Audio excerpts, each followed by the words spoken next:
Ambedkar party of India इसको heighted करो ना की रामटेक लोकसभा के अंतर्गत हिंगना विधानसभा में उपस्थित भारत के नागरिकों, रिपब्लिकन पार्टी ऑफ इंडिया कुबरागढ़े के अध्यक्ष जी यशवंत तेलंग जी, राजश्री शाहू महाराज संस्था के ठाकरे जी, एपीआई के तमाम पदाधिकारीगण, आज की यह जो जनसभा यहाँ पर आयोजित की गई है, आप लोग सब जानते हैं कि अम्बेडकर पार्टी ऑफ इंडिया ये देश में 18-20 राज्यों में ये आज अस्तित्व में है और पूरे देश में मिशन 2024 कुछ राज्यों में 23 में चुनाव आ रहे हैं जो एपीआई के लिए महत्वपूर्ण राज्य है। वैसे तो इस साल भी कुछ राज्यों में चुनाव है और विशेषतः लोकसभा का चुनाव 2024 में है और महाराष्ट्र की विधानसभा में 24 का चुनाव होगा। उसके पहले महाराष्ट्र में इस साल लोकल बॉडी इलेक्शंस होने वाले हैं जुलाई के बाद में। तो ये तमाम चीज़ों को ध्यान में रखते हुए महाराष्ट्र में काफ़ी दिनों से जो है जनसभा नहीं हुई थी, तो कुछ पदाधिकारियों ने कहा कि सर महाराष्ट्र में भी जनसभा को संबोधित करें, तो आज की जनसभा उसी संदर्भ में है। आप लोगों को एपीआई के विषय में जो भी जानकारी होगी, मैं समझता हूँ कि उस जानकारी में और ज़्यादा इजाफा करने के लिए आप लोग जो है कुछ बातों को गंभीरता से समझेंगे। एपीआई ये बाकी पॉलिटिकल पार्टीज़ की तरह नहीं है। एपीआई ये देश के लोगों की पार्टी है। एपीआई ये ज्ञान, विज्ञान और मानवता पर आधारित पार्टी है। एपीआई ह्यूमन राइट्स पर आधारित पार्टी है। वेरियस पॉलिसीज़ के ऊपर आधारित जो है वो पार्टी है। यानी हमारे देश को हम 20-25 सालों में ओवरऑल डेवलप करके जो भी हमारी देश की समस्याएं हैं, चाहे वो गरीबी हो, चाहे वो पिछड़ापन हो, चाहे वो जाति और तरह तरह की जो विषमताएं हो, भेदभाव हो, चाहे वो किसानों की समस्याएं हो, चाहे वो श्रमिकों की समस्याएं हो, चाहे महिलाओं की समस्याएं हो, SC ST OBC माइनॉरिटीज़ की समस्या हो, युवाओं की सबसे ज़्यादा जो आज समस्या है वो तमाम तरह की समस्याएं हो, ये तमाम चीज़ों को चेंज कर इंडिया को 25-30 सालों के अंदर हम कैसे एक नया scientific developed and human India बना सकते हैं, कैसा वैज्ञानिक मानवतावादी और विकसित भारत बना सकते हैं, जिसको मैं ग्रेट गोंडवाना कहता हूँ। इसके ऐतिहासिक संदर्भ है, उसके विषय में मैं आपको बीच में हो सकता कहीं बोलूँगा। तो ये तमाम नीतियों को डिक्लेयर कर इन नीतियों को साइंटिफिकली एंड सिस्टमेटिकली फॉर्म्युलेट कर किन तरह की नीतियों से देश में काम होना चाहिए, किन तरह की नीतियों पर राजनीति होनी चाहिए, ये तमाम चीज़ों को समझकर देश की जनता को सुजान बनाने वाली, नागरिक को सुजान बनाने वाली, देश के लोगों को सुजान बनाने वाली और देश को इस ज्ञान, विज्ञान और मानवता के नीतियों के आधार पर एक ग्रेट गोंडवाना न्यू इंडिया बनाने वाली पार्टी ये एपीआई है। इस लिहाज से जो बाकी पॉलिटिकल पार्टीज़ हैं, उन पॉलिटिकल पार्टीज़ और एपीआई में ज़मीन आसमान का फ़र्क है। इस फ़र्क को आप लोगों को गंभीरता से समझने की ज़रूरत है, क्योंकि मेरा ऐसा मानना है कि देश के पॉलिटिकल पार्टीज़ के ऊपर विशेषतः जिम्मेदारी होती है। क्यों पॉलिटिकल पार्टीज़ के ऊपर जिम्मेदारी होती है? जिन लोगों ने पॉलिटिकल साइंस को पढ़ा है, मानव अधिकारों को पढ़ा है, संविधान को पढ़ा है या वेरियस नीतियों को पढ़ा है, वो लोग ये बात को अच्छी तरह से जानते हैं कि जहाँ जहाँ दुनिया में लोकतंत्र आया या विकास आया, वहाँ धार्मिक संस्थाओं का या सामाजिक संस्थाओं का रोल उसमें नहीं के बराबर रहा है। चाहे वो यूरोप हो, चाहे वो हमारे एशिया में जापान हो, साउथ कोरिया हो चाइना हो, भले हम कम्युनिज्म को नहीं मानते, मानने की ज़रूरत भी नहीं है, मैं केवल उदाहरण दे रहा हूँ, या अमेरिका हो, या अफ्रीका की अपकमिंग कंट्रीज़ हो, लैटिन अमेरिका की अपकमिंग कंट्रीज़ हो, इन तमाम देशों में जहाँ हम देखते हैं कि बड़े पैमाने पर उन देशों में जिस लेवल का डेवलपमेंट हुआ है, वो डेवलपमेंट को लाने में रोल ना चर्च का रहा है, ना धार्मिक संस्थाओं का रहा है, ना सामाजिक संस्थाओं का रहा है। ये रोल सबसे ज़्यादा जो है वहाँ की पॉलिटिकल पार्टीज़ का रहा है, वहाँ के पॉलिटिकल लीडर्स का रहा है। इसलिए आज भी देखिए अमेरिका में डेमोक्रेटिक पार्टी को 300 साल हो रहे हैं, डेमोक्रेटिक पार्टी को 300 साल हो रहे हैं, कंजर्वेटिव पार्टी को ब्रिटेन में 300 साल से ज़्यादा हो रहे हैं। जापान में लिबरल डेमोक्रेटिक पार्टी को लगभग 100 साल से ज़्यादा हो रहे हैं। यूरोप में सोशल डेमोक्रेटिक पार्टीज को 300 सालों का इतिहास है। ये तमाम चीज़ें जब वहाँ की पॉलिटिकल पार्टीज और लीडर्स ने जब देश की जनता का डेवलपमेंट कैसा होगा, उसके लिए किन तरह की नीतियों की ज़रूरत है, चाहे वो शिक्षा की नीति हो, चाहे वो अर्थशास्त्र और वित्त की नीति हो, चाहे वो कृषि की नीति हो, चाहे वो उद्योग की नीति हो, चाहे वो विदेश नीति हो, इन तमाम चीज़ों के ऊपर जब वहाँ के लोगों ने, वहाँ के लीडर्स ने और पॉलिटिकल पार्टीज ने काम किया और उन देश की जनता को ये बात समझ में आई, तब जाके वो कंट्रीज डेवलप हुई है। ये बात मैं इसलिए आप लोगों को गंभीरता से बताना ज़रूरी समझता हूँ, क्योंकि मेरा ऐसा मानना है कि देश में पॉलिटिकल पार्टीज बहुत है, हमारे देश में पॉलिटिकल पार्टीज बहुत है, लेकिन उन पॉलिटिकल पार्टीज और लीडर्स को इंडिया में क्या करना है और कैसे करना है, इसकी जानकारी, इसका नॉलेज कम होने की वजह से या जानबूझकर उन चीज़ों को गुमराह करने की वजह से हमारा देश जो है वो पीछे की ओर जा रहा है या प्रॉब्लम में खड़ा हुआ है। आज देखिए इंडिया के अंदर हम क्या देख रहे हैं। महाराष्ट्र की यदि बात करूं तो महाराष्ट्र के राजनीति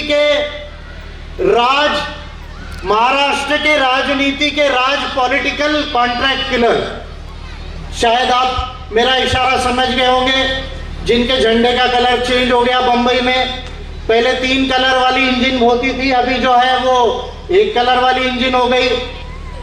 ये पॉलिटिकल कॉन्ट्रैक्ट किलिंग है, यानी शॉर्ट में आपकी भाषा में कहा जाए तो ये राजनीति का सुपारी किलिंग है, जो आज जो है वो राजनीति के, महाराष्ट्र के राजनीति के राज ने जो है वो लिया हुआ है। अब ये हमारी महाराष्ट्र के अमरावती की एक ताई आ गई, पता नहीं वो ताई जो है वो पॉलिटिक्स करने के लिए कोई चालीसा पढ़ने लग गई। ठीक है, स्वतंत्रता है, मैं ये नहीं कहता हूँ, वो चालीसा करने लग गई। अभी उत्तर प्रदेश के अंदर में 2 साल नहीं हुए, 2019 में सुप्रीम कोर्ट ऑफ इंडिया ने बाबरी मस्जिद के ऊपर में अपना डिसीजन दिया, लेकिन हम देख रहे हैं कि 1991 का places of worship special protection provisions act 1991 और ancient monuments and archaeological sites and remains act 1958 होने के बावजूद हम ये देख रहे हैं कि इस तरह की कोशिश हो रही है कि भाई एक जो स्थल था उस स्थल को डिसीजन होने के बावजूद और 40-50 स्थलों की लिस्टिंग जो है वो बनाकर कोर्ट का सहारा लेकर उसके ऊपर में विवाद निर्माण करने की जो है वो कोशिश हो रही है। देश के अंदर में यूक्रेन युद्ध के वजह से, कोरोना के वजह से और उससे ज़्यादा मैं ये कहूँगा कि मोदी सरकार की गलत नीतियों की वजह से यूक्रेन युद्ध हुआ। यूक्रेन युद्ध आज भी चल रहा है, हम ये जानते हैं। हमारे देश ने एक स्टैंड लिया, वो भारत सरकार का स्टैंड है, मैं उसको क्रिटिसाइज नहीं करना चाहूँगा, लेकिन अगर युद्ध हो रहा है तो उस युद्ध को समाप्त करने के लिए इंडिया को ज़्यादा प्रोएक्टिव स्टैंड लेना चाहिए था। वो स्टैंड मोदी गवर्नमेंट ने मेरे हिसाब से यूएन चार्टर को साइन करने के बावजूद, जो यूनाइटेड नेशंस का चार्टर जो पीस की बात करता है, इंटरनेशनल जस्टिस की बात करता है, ह्यूमन राइट्स की बात करता है, और जो P5 कंट्रीज के ऊपर में ये रिस्पॉन्सिबिलिटी डालता है कि भाई P5 कंट्रीज को यूनाइटेड नेशंस के चार्टर को मेंटेन करना, ये उनकी सबसे बड़ी जिम्मेदारी है।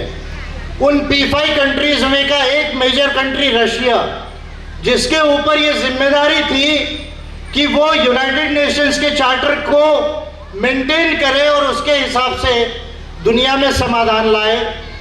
उसकी अगर कुछ कंसर्न्स थी अगर नेटो को लेकर, तो it would have been perfect on the part of Russia to petition it in context of NATO to the United Nation Security Council itself. यानी वो यूनाइटेड नेशंस से संयुक्त राष्ट्र की सिक्योरिटी काउंसिल को स्वयं रशिया पिटिशन कर सकता था, नेटो को पिटिशन कर सकता था, यूरोपियन यूनियन को पिटिशन कर सकता था। और अगर ये पिटिशन करने के बावजूद अगर यूक्रेन नेटो में जाने का निर्णय करता और नेटो का विस्तार होता, तो शायद उस सिचुएशन में रशिया का यूक्रेन को अटैक करना संयुक्तिक माना जा सकता था। लेकिन हमने ये देखा कि रशिया ने ऐसी कोई भी स्टेप ना लेते हुए यूक्रेन पर अटैक किया। नेचुरल है, युद्ध कहीं पर भी होता है वो अच्छा नहीं होता है। ऑलरेडी कोविड में डेफिसिट फाइनेंसिंग के वजह से, डेफिसिट फाइनेंस यानी जब भी आपको पैसे की जरूरत पड़ती है और आपका इंपोर्ट एक्सपोर्ट से पैसा कम होता है, आपके मार्केट में इन्वेस्टमेंट कम होता है, आपका रेवेन्यू कम होता है, और उससे ज़्यादा जब पैसे की ज़रूरत आपको पड़ती है तो सेंट्रल बैंक्स जो है दुनिया के वो करेंसी छापती है। और वो करेंसी छाप के जो है कोरोना जैसी जो आपदा आई या और भी कोई आपदा हो उसमें जनता को रिलीफ देने का काम करती है। ये करेंसी यूनाइटेड नेशंस के फेडरल रिजर्व ने छापा, जापान के सेंट्रल बैंक ने छापा, यूरोप के सेंट्रल बैंक्स ने छापा। हमारे देश में उतना ज़्यादा नहीं हुआ, फिर भी गवर्नमेंट को कुछ पैसा ज़रूर खर्चा करना पड़ा कोरोना में। तो ये तमाम चीज़ों के वजह से ऑलरेडी दुनिया में इन्फ्लेशन बढ़ा था। फिर यूक्रेन युद्ध बीच में आया, उसको रोकने का प्रयास इंडिया को ज़्यादा करना चाहिए था, वो इंडियन गवर्नमेंट ने नहीं किया। और आप ध्यान दीजिए, जब यूक्रेन युद्ध हुआ उसके बाद मोहन भागवत जी ने कहा कि हम अखंड भारत को बनाएंगे। टाइमिंग को इंपॉर्टेंस है, टाइमिंग को आप ध्यान दीजिए। मोहन भागवत जी कहीं पर हो या आरएसएस के लोग सुन रहे हो तो वो मेरी बात को सुन सकते हैं। मैं बड़ा ओपनली उनको ये कहता हूँ कि अखंड भारत की बात मोहन भागवत जी ने पर्टिकुलरली कहा कि भाई एक हाथ में शांति का झंडा होगा और दूसरे हाथ में डंडा होगा। ये डंडे का मतलब होता है कि अगर जरूरत पड़ती है तो हम मिलिट्री ऑपरेशन का ऑप्शन केवल पाक ऑक्युपाइड कश्मीर में नहीं, अफगानिस्तान तक और नेपाल तक और बांग्लादेश तक और श्रीलंका तक भी एक्सरसाइज कर सकते हैं, क्योंकि ये आरएसएस की अखंड भारत की खुद की संकल्पना है। जो खंडित सपना है आरएसएस का, वो अखंड भारत ऐसे एज अ पॉलिटिकल रियलिटी कभी पर भी जो है वो दुनिया में नहीं था। कल्चरल हो सकता है कि ट्रेड हो, आदान प्रदान हो, लेकिन पॉलिटिकल एंटिटी कभी भी अफगानिस्तान, नेपाल, श्रीलंका, भूटान, ये जो कंट्रीज है वो इंडिया में नहीं थी। पॉलिटिकल एंटिटी ज़्यादा से ज़्यादा पाकिस्तान और बांग्लादेश इंडिया के साथ में था।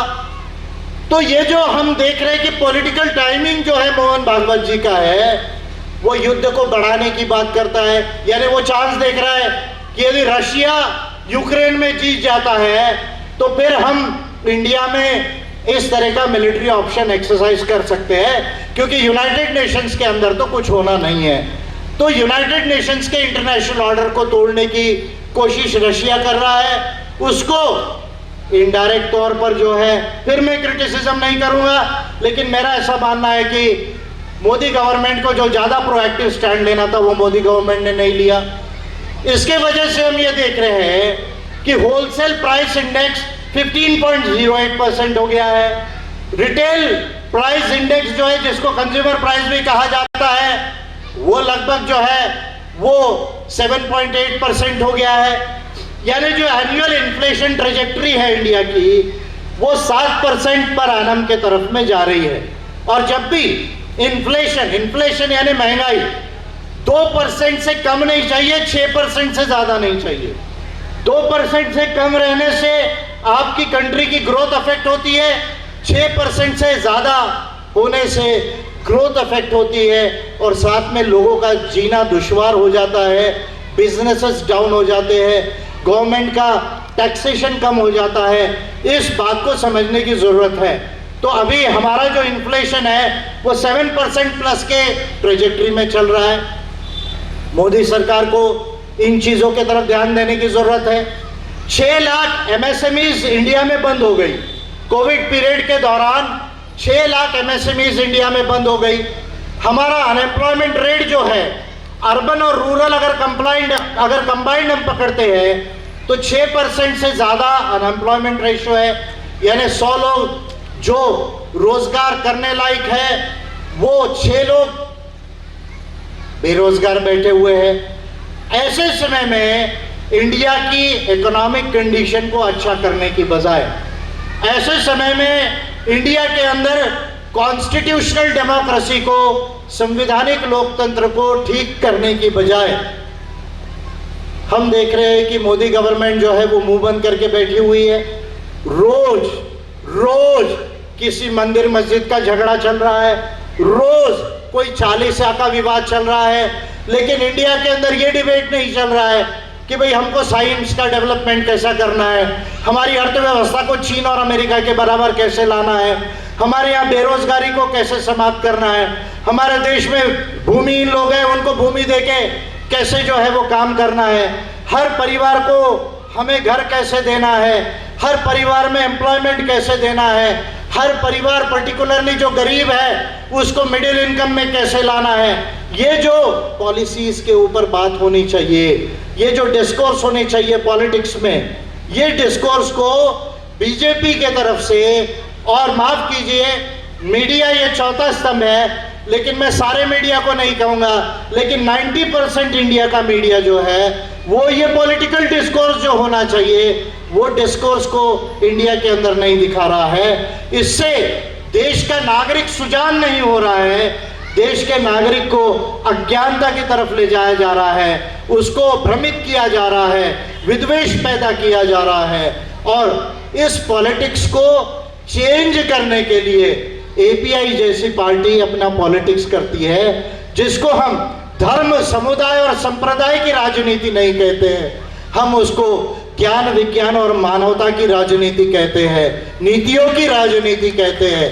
ये डिफरेंस है अम्बेडकराइट पार्टी ऑफ इंडिया और बाकी पॉलिटिकल पार्टीज के बीच में। ये एक बेसिक बात है जिसको आपको समझने की जरूरत है। अब मैं कुछ विषयों के ऊपर आप लोगों को डिटेल में बोलूंगा, क्योंकि मेरा हरदम ये मकसद होता है कि आप लोगों को उत्साहित करने के साथ साथ ज़्यादा चीज़ें समझ में आए, ये मेरा हरदम मकसद होता है।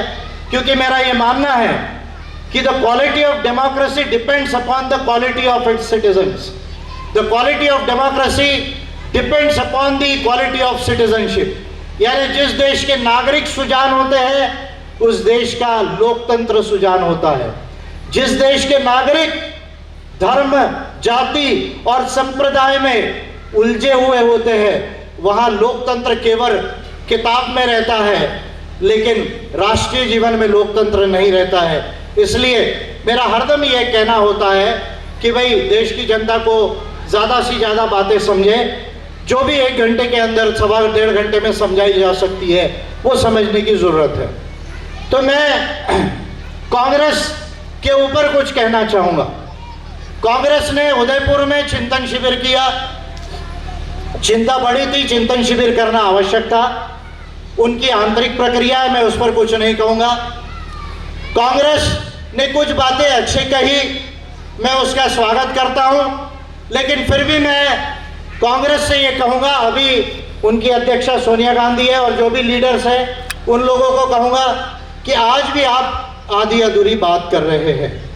जो आधी अधूरी बात कांग्रेस के लोग कर रहे हैं वो मैं उनके ध्यान में लाना चाहता हूँ और उनसे ज़्यादा देश की जनता के ध्यान में लाना चाहता हूँ।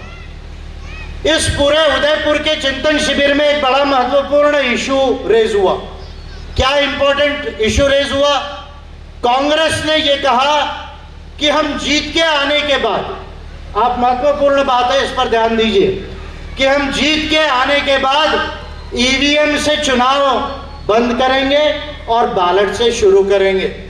मैं कांग्रेस के लोगों को याद दिलाना चाहूंगा, अगर आपको सिलेक्टिव एमनेशिया नहीं हुआ हो तो आप ही वो पार्टी है राजीव गांधी के पीरियड में जिसने ईवीएम को देश में इंट्रोड्यूस किया।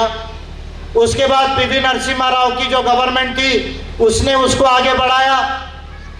पिछले चुनाव तक 2014 तक आप ईवीएम से चुनाव जीतते रहे। 2014 के बाद जो चुनाव है उसमें आप ईवीएम से हारे। कोई दिक्कत नहीं, हार जीत लोकतंत्र में चलती है। मैं महत्वपूर्ण बातें कांग्रेस के लोगों से कहना चाहूंगा कि आपका ये कह देना कि हम चुनाव जीतने के बाद हम ईवीएम को बंद करेंगे और बैलेट को हम लोग लाएंगे, मैं समझता हूं कि ये अप्रोच बिल्कुल सही नहीं है। क्योंकि ईवीएम को अगर आपको हटाना है तो ईवीएम को हटाने के लिए आज भी कांग्रेस को जो प्रयास करना चाहिए वो प्रयास कांग्रेस कर सकती है। क्या वो प्रयास है कि already representation of people's act 1951 and conduct of election rules 1961 में हमारे चुनाव के जो दो महत्वपूर्ण कानून हैं उसमें ऑलरेडी बैलेट लिखा हुआ है। पहले से बैलेट लिखा हुआ है, बाद में ईवीएम जोड़ा गया।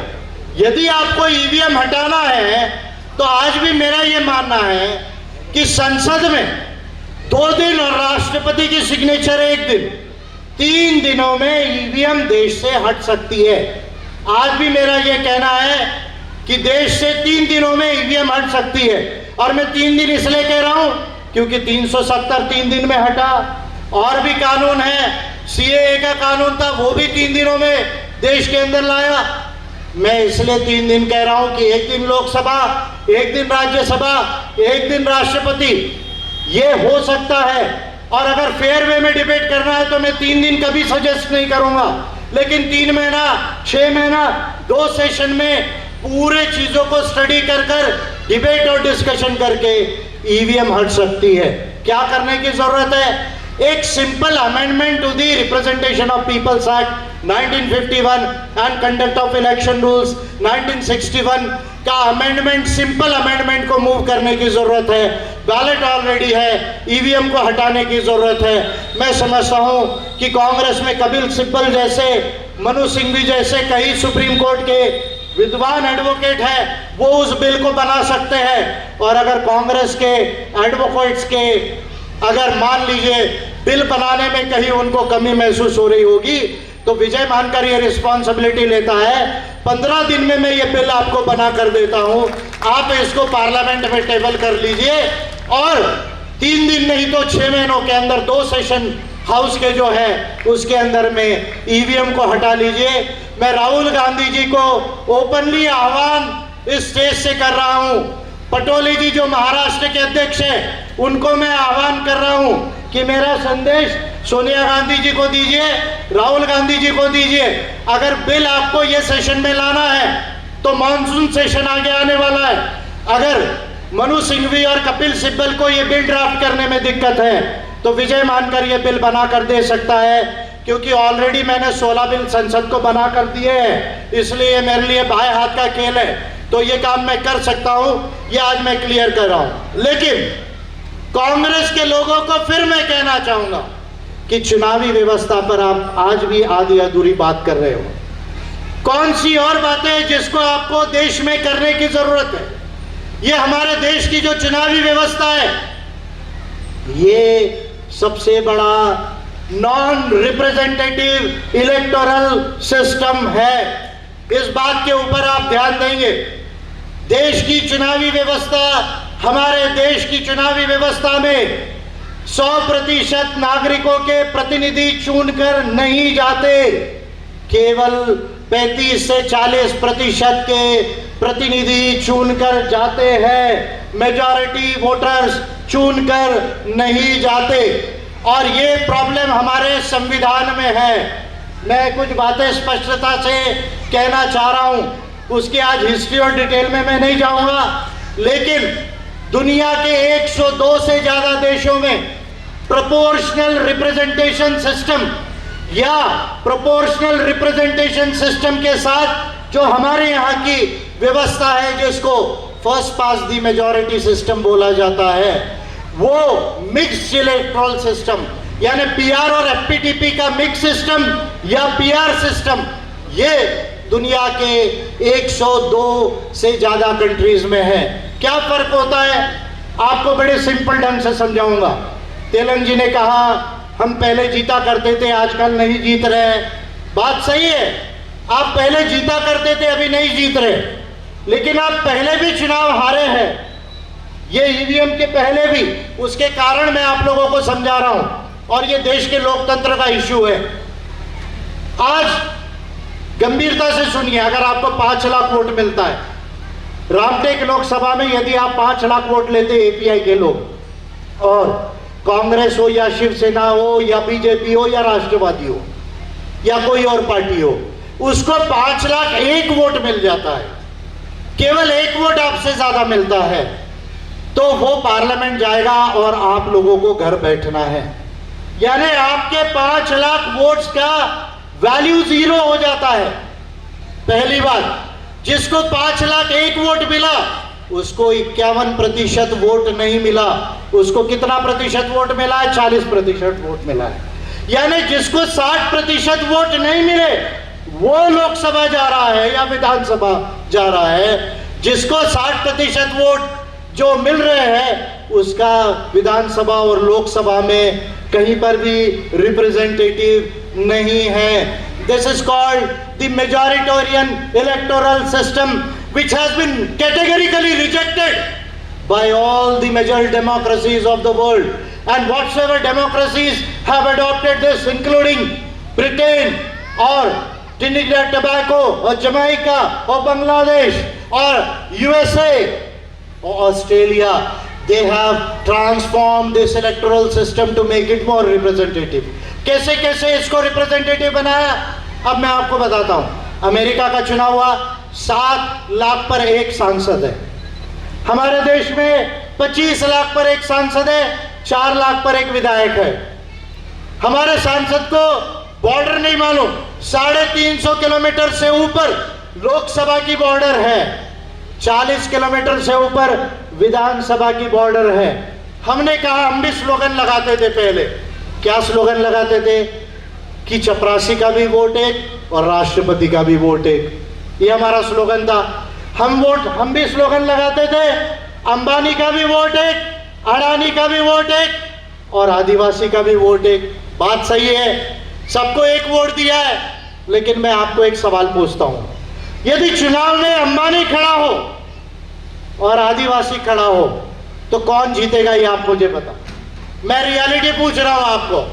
यदि अंबानी खड़ा हो और आदिवासी खड़ा हो, रिजर्व सीट नहीं है, जनरल सीट है, तो कौन जीतेगा? बताओ आप मुझे, कौन जीतेगा? सोच के बताना। नहीं समझेगा आपको। कौन जीतेगा? कौन जीतेगा? हो गई लोकतंत्र बंद, स्लोगन बंद। गारंटी से कह रहा हूं, अंबानी जीतेगा, आदिवासी नहीं जीतेगा, गरीब आदमी नहीं जीतेगा। यानी हमारे संविधान ने 1 वोट तो दिया, पर हमारी चुनावी व्यवस्था गरीब आदमी को, माइनॉरिटीज को अपने बलबूते पर चुनकर संसद में, विधानसभा में जाने का इलेक्टोरल सिस्टम गारंटी नहीं करती। क्यों नहीं करती? क्योंकि आपको इलेक्टोरल फंडिंग नहीं है, बजट से चुनाव लड़ने के लिए पैसा नहीं है। मैंने जो 10 बिल बनाए संसद को दिए, मैं पहला लीडर हूं देश का जिसने देश की संसद को 10 बिल बनाकर दिए। और मैं बिल कह रहा हूं, आपकी वो काय तुम्हें देता मोर्चा मध्ये तुमचं काय निवेदन नहीं है ते, it is not a representation, it is a bill. मैंने पहला लीडर हूं, 8 संविधान के संशोधन बिल बनाए और 8 दूसरे लॉस के अमेंडमेंट के बिल बनाए। तो ये 10 बिल में मैंने संसद को सजेस्ट किया कि भाई एक इलेक्टोरल फंड बना दो। क्या बना दो? एक इलेक्टोरल फंड बना दो इलेक्शन कमीशन के अंडर, जिसको जिसको टैक्स का एग्जम्पशन चाहिए। अभी भी आप लेते, LIC लेते, क्यों लेते? कि 1.5 लाख में मेरे को टैक्स एग्जम्पशन चाहिए। तो आज जिसको टैक्स एग्जम्पशन चाहिए वो नेशनल इलेक्टोरल फंड में अपना पैसा डोनेट कर दे, वहां से वो पैसा ले ले, अपना टैक्स एग्जम्पशन ले ले। वो फंड से हर पार्टी को और कैंडिडेट को चुनाव लड़ने के लिए पैसा दे, और 1,000 रुपए के ऊपर जो भी खर्चा हो रहा है उसको चेक से लिया जाए, ताकि कोई उसका मैनिपुलेशन ना कर सके। और 1,000 के ऊपर अगर चेक से लेंगे तो आपके अकाउंट प्रॉपर रहेंगे, जो आप इलेक्शन खर्चा में अकाउंट देते, प्लस टैक्सेशन GST भी उस अमाउंट के ऊपर, वो जो भी झंडा बनाएगा, दुपट्टा बनाएगा, साउंड लगाएगा, रैली लगाएगा, उसमें GST भी गवर्नमेंट को मिल जाएगा। और मैंने ये जो फॉर्मूला दिया, आपको मजे की बात बता रहा हूं, मैंने कैलकुलेशन करके दिया। क्या कैलकुलेशन करके दिया? अभी कांग्रेस के लोग कह रहे हैं महिलाओं को रिजर्वेशन के फेवर में है। सोनिया गांधी जी UPA की जब चेयरमैन थी, तब लालू प्रसाद जी और शरद यादव जी का और मुलायम सिंह यादव जी का विशेष तौर पर यह कहना था कि भाई महिलाओं को रिजर्वेशन दो, लेकिन उस महिलाओं में OBC की महिलाओं को, SC की महिलाओं को और ST की महिलाओं को भी रिजर्वेशन होना चाहिए। That is reservation in reservation होना चाहिए। ये इन 3 लोगों का कहना था। उस समय सोनिया गांधी जी ने नहीं माना। मैं देश का पहला लीडर हूं जिसने महिलाओं का रिजर्वेशन और SC ST का रिजर्वेशन ये प्रोपोर्शनल रिप्रेजेंटेशन सिस्टम में कैलकुलेट करके दिया, PR सिस्टम में कैलकुलेट कर दिया। तो आप अगर चुनाव लड़ने के लिए पैसा नहीं दोगे, अगर आप कहोगे कि बड़ी कंपनी इस पार्टी को फंड कर सकती है, उसको रोका नहीं जा सकता। कैंडिडेट पर आप 90 लाख का सीलिंग लगाओगे, पर इस लोकसभा में अगर पार्टी 9 करोड़ भी खर्चा करना चाहे तो उस पर कोई सीलिंग नहीं। तो मेरा यह मानना है कि अमीर और गरीब के बीच में कभी इक्वालिटी से चुनाव नहीं हो सकता। अमीर इन कारणों के वजह से इलेक्शन जीतेगा और गरीब इन कारणों के वजह से कभी भी चुनकर नहीं जाएगा। ये प्रॉब्लम है। आप इकट्ठा हो रहे हैं, नहीं हो रहे इसलिए हार रहे, ये प्रमुख कारण नहीं है। आप इसलिए हार रहे हैं क्योंकि आपकी चुनावी व्यवस्था आपको जीत कर नहीं जाने दे रही है। और संविधान बनते वक्त इस बात के ऊपर संविधान सभा में डिटेल में डेलिब्रेशन नहीं हुआ, डिस्कशन नहीं हुआ। संविधान बनने के बाद वेरियस इलेक्शंस को स्टडी करने के कमीशंस हुए, उसमें इस पर डेलिब्रेशन और डिबेट नहीं हुआ।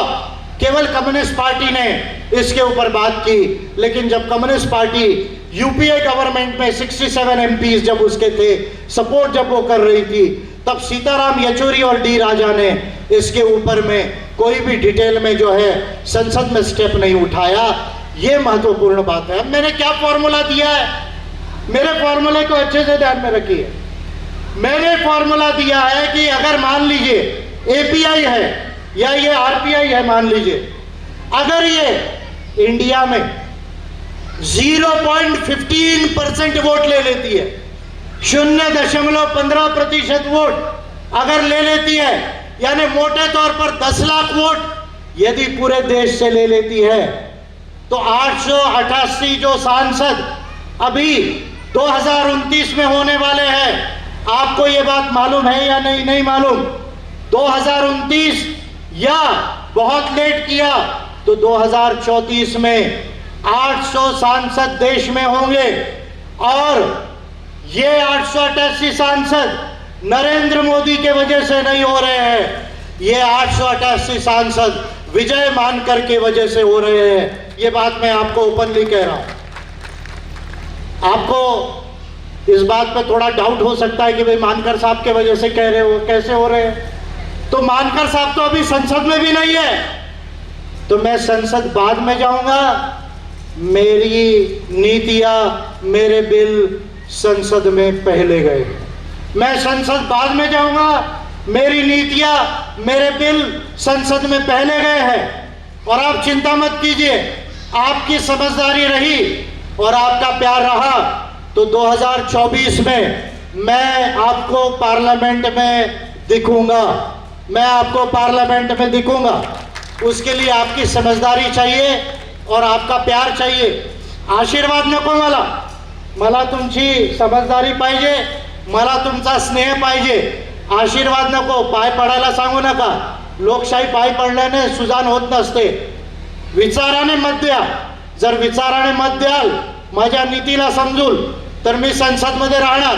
आणि एक गोष्ट तुम्हाला सांगतो, आजपासून लिहून ठेवा, जर मी संसदेमध्ये जर गेलो, ही गोष्ट माझी चांगल्याने लिहून ठेवा, नाहीतर आपल्या डोक्यामध्ये आणा, जर मी संसदेमध्ये गेलो तो 750 सांसद एक तरफ और विजय मानकर एक तरफ, 750 सांसद एक तरफ, विजय मानकर एक तरफ। उसका कारण यह है क्योंकि विजय मानकर की लाइब्रेरी आज देश में पर्सनल लाइब्रेरीज में पहले 3 लाइब्रेरीज में बेस्ट है और 30वां साल है, चल रहा है। दुनिया का ऐसा कोई सब्जेक्ट नहीं है जो मैंने नहीं पढ़ा, देश की ऐसी कोई बात नहीं जो मुझे मालूम नहीं, दुनिया की ऐसी कोई बात नहीं जो मुझे मालूम नहीं, और उस चीज़ का सलूशन मैं ना निकाल सकूं, ऐसा मेरे लिए कोई भी काम इम्पॉसिबल जैसा नहीं है। हाँ, समय लग सकता है, लेकिन मैं आपको एग्जैक्ट रास्ता बता सकता हूं, तो ये काम हो सकता है। तो मैंने फॉर्मूला दिया। क्या फॉर्मूला दिया? काय फॉर्मूला दिला की जर 0.15% जर कोणत्या पार्टीला पूर्ण देशामध्ये जर मत मिळाले तर 888 जे आपले मेंबर पार्लमेंट्स आहेत त्याच्यापैकी 2 मेंबर पार्लमेंट जाणार। That is my formula. म्हणजे यशवंत तेलंगणा जर मला लोकसभेमध्ये पाठवायचं आहे तर मला काय प्रयत्न करायचा आहे कि एपीआई आरपीआई के अलायंस में या तो ये एपीआई के टिकट में खड़े हो जाए या तो आरपीआई में खड़े हो। मुझे सिर्फ इतनी कोशिश करना है कि एपीआई को 10 लाख वोट मिल जाए और आरपीआई को 10 लाख वोट मिल जाए तो ये भी संसद जा सकते हैं। लेकिन कांग्रेस के लोग आज भी प्रोपोर्शनल रिप्रेजेंटेशन सिस्टम पे बात नहीं कर रहे, इलेक्टोरल फंडिंग पर बात नहीं कर रहे। ये कंपनीज जो पैसा देती है इसको बंद किया जाना चाहिए, इस पर बात नहीं कर रहे। कैंडिडेट पर सीलिंग है, पार्टियों पर सीलिंग होना चाहिए, इसकी बात नहीं कर रही है। मीडिया, हमारे जैसे जो लीडर्स हैं जो देश को सही बात बता रहे हैं उनको दिखाती नहीं है, अंगू मंगू चंगू को टेलीविजन पर बैठाती है और उनको दिखाती है। अरे एक आध बार विजय मानकर को दिखाओ ना टेलीविजन पे, नहीं बीजेपी के तमाम लीडर्स का पसीना निकल गया इस देश में तो फिर याद कर लेना कि किसने अपने माँ का दूध पिया इस इंडिया के अंदर में। जरा एक बार बुला कर तो देखो आप। चलो नरेंद्र मोदी को छोड़ दो, उसको क्या बुलाते हो, तो वैसे ही अनपढ़ है, जिधर जाता है उधर की टोपी पहनता है और टोपी पहनाता है, उसको छोड़ दो। जो आपके सबसे मिनिस्टर्स में इंटेलिजेंट हो आप उनको ला लो, रविशंकर प्रसाद को ला लो, निर्मला सीतारमन को ला लो, इन दोनों को छोड़ दो, अमित शाह और इनको किसको, नरेंद्र मोदी को, इनको कुछ नहीं आता। देख लो एक बार कि देश में किसको आता है। लेकिन मीडिया दिखाएगी नहीं। क्यों नहीं दिखाएगी? क्योंकि दिखाएगी तो पता चल जाएगा कि देश में सही लीडर्स कौन है, सही पार्टीज कौन है। तो मीडिया रेगुलेशन की बात कांग्रेस नहीं कर रही है, ईवीएम को कह रही है जीत के आने के बाद हटाएंगे। राहुल गांधी जी, आप रात में सपने देखा करते थे, आजकल दिन में भी सपने देखने लग गए। अरे अगर ईवीएम रहेगी तो क्या आपकी मेजॉरिटी 272 देश में आएगी? पहले ये बात तो सोच लो। और इसलिए मैं सोनिया गांधी और राहुल गांधी जी से कहना चाहता हूं और हमारे पटोले दादा से कहना चाहता हूं कि ईवीएम को हटाने के लिए इस मानसून सेशन में बिल लाओ। वो बिल अगर आप नहीं बना सकते तो मैं बना कर देता हूं। और देश भर में अगर आंदोलन नहीं भी करते हो तो मीडिया आपके पास है, कम से कम नेशनल लेवल पे डिबेट करो कि EVM is not a transparent process for democracy. ये कभी भी टैंपर की जा सकती है, इसका कोड, सोर्स कोड चेंज किया जा सकता है। ये बात को जो है आप बोलने की हिम्मत दिखाओ और अगर आपको बीजेपी से डर लगता हो तो मेरे को साथ में रख लो टेलीविजन पे, और फिर देखते हैं कि ईवीएम का डिबेट कैसे इंडिया में सेटल नहीं होता। ये बात आपको समझने की जरूरत है। तो कांग्रेस क्या ये कहना कि भाई हम ओबीसी के लिए भी हम रिजर्वेशन लाएंगे, पॉलिटिकल रिजर्वेशन, मैं वेलकम करता हूं। ओबीसी का पॉलिटिकल रिजर्वेशन होना चाहिए, इसको मैं वेलकम करता हूं। ओबीसी का इस महाराष्ट्र के भी लोकल बॉडी में ओबीसी के रिजर्वेशन के बगैर चुनाव नहीं होना, ये सही नहीं है। ओबीसी का आरक्षण ये 27% से 40-45% बढ़ना चाहिए, ये मैं क्लियर व्यू का हूं। और ये बात मैं पिछले 5 सालों से कह रहा हूं, जब मराठा आरक्षण का आंदोलन देश में महाराष्ट्र में चल रहा। मराठा आंदोलन के विषय में मुझे सिंपैथी है। मैंने कई बार पब्लिकली इन बात पर कहा, कई बार मैंने ओबीसी के लीडर से ये बात कही, काय मी सांगितलेलं आहे आणि शरद पवारांना मला हे बोलायचं आहे, यशवंतराव चव्हाणांना मला हे बोलायचं आहे, नाना पटोलेंना मला बोलायचं आहे, आणि आमचे बंधू इथे बसलेले आहेत ठाकरेजी, तुम्हाला सुद्धा सांगायचं आहे।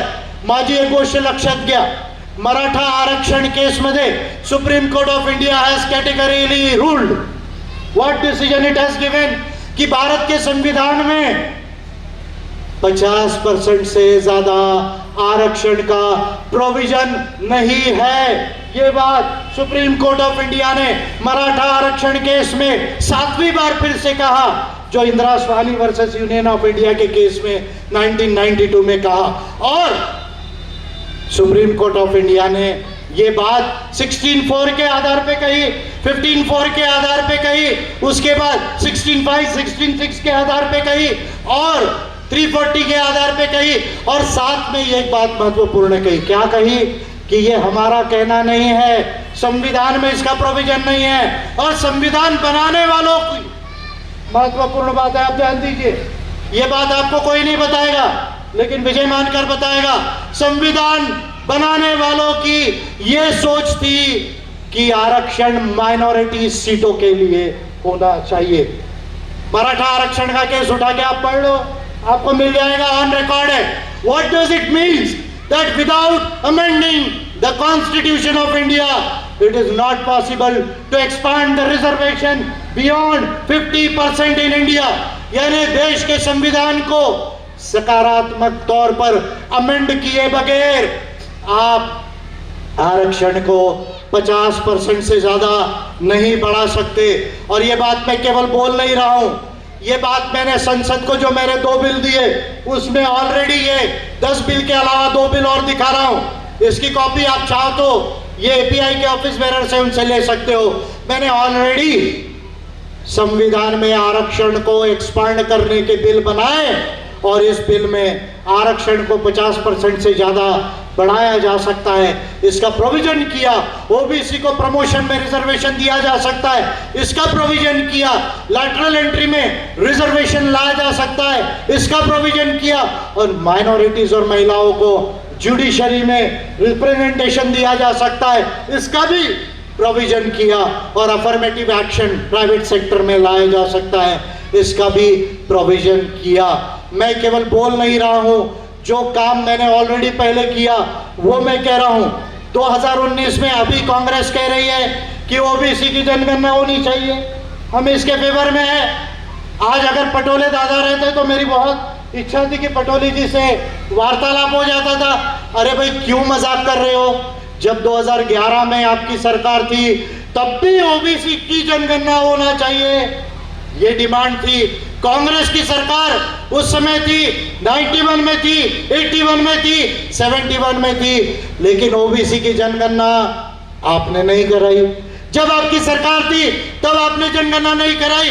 जब सेंसस होने का समय आ गया, मजे की बात देखिए, अमित शाह जी बोल रहे कि अभी हम सेंसस करेंगे, इलेक्ट्रॉनिक सेंसस ही सेंसस करेंगे, तब कांग्रेस के लोग कह रहे हैं कि नहीं भाई ओबीसी की जनगणना होनी चाहिए।